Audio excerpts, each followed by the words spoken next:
నెల్లూరు జిల్లా పెళ్లకూరు మండలం దొడ్లవారిమిట్ట జాతీయ రహదారిపై రోడ్డు ప్రమాదం చోటు చేసుకుంది. విజయవాడ వైపు నుంచి బెంగళూరు వెళ్తున్న మార్నింగ్ స్టార్ ప్రైవేట్ బస్సు బోల్తా పడింది. బస్సులో ప్రయాణిస్తున్న 21 మంది ప్రయాణికుల్లో 6 మందికి గాయాలయ్యాయి. క్షతగాత్రులను అంబులెన్స్ లో నాయుడుపేట ప్రభుత్వ ఆసుపత్రికి తరలించారు. ఘటనా స్థలాన్ని పరిశీలించి ఆసుపత్రి వద్దకు చేరుకుని పోలీసులు వివరాలు సేకరించారు. డ్రైవర్ నిర్లక్ష్యం కారణంగానే ఈ ప్రమాదం సంభవించినట్లు గుర్తించారు. అంతమంది చచ్చిపోతారు, డీజిల్ కూడా లీక్ అవుతుంది కదా.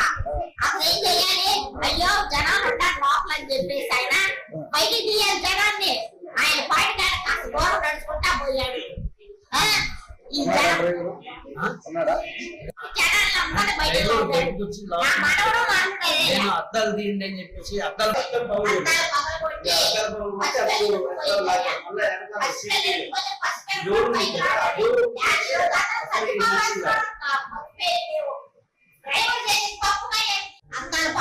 ఇవాళ ఈవినింగ్ రాత్రి వచ్చి 8 గంటలకి ఇంకో బస్సు ఆపారండి.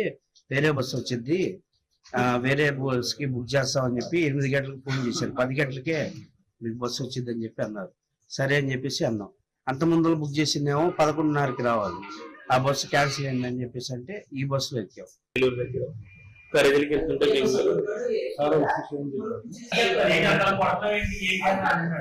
అన్న తర్వాత చూడాలంటే అప్పుడు వచ్చి చూసి మన పేపర్ పేపర్ పెట్టి ఏదో కవర్ చేశారు. కవర్ చేసిన తర్వాత మళ్ళీ మేము కంటిన్యూ చేసాం. ఏది ఆనేది చేసిన తర్వాత గంటకి ఇంకా బాగా పక్కన తెలిసిపోయాడు. ఎందుకుగానే ఉన్నాం బాగా పక్కన